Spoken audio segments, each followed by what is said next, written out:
another Ubuntu Geeks tutorial. Today we're going to take a look at the cool retro terminal. It's a pretty neat terminal, so let's go ahead and try and take a look. So for this you're gonna go ahead and do the sudo pacman-s cool retro terminal. I have it in a virtual machine here, so just go ahead and do, whoops, excuse me, hi there cat. So just type enter here and go Y for yes. I have already installed everything here, so it's running pretty fine. I'm gonna close this one down and we can open up.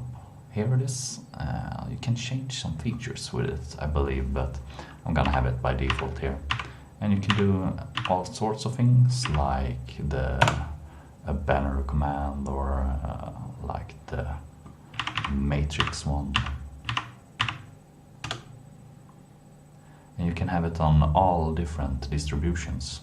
So here I'm on virtual machine in the Antergos, and here I have it in my regular machine on Ubuntu.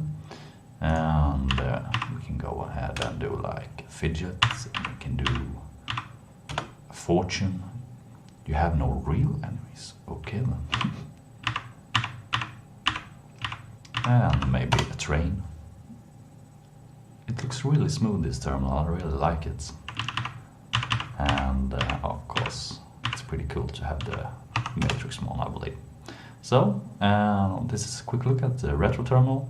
I really like to use it, so I hope you do too. Thank you for watching. See you in the next one. Bye bye.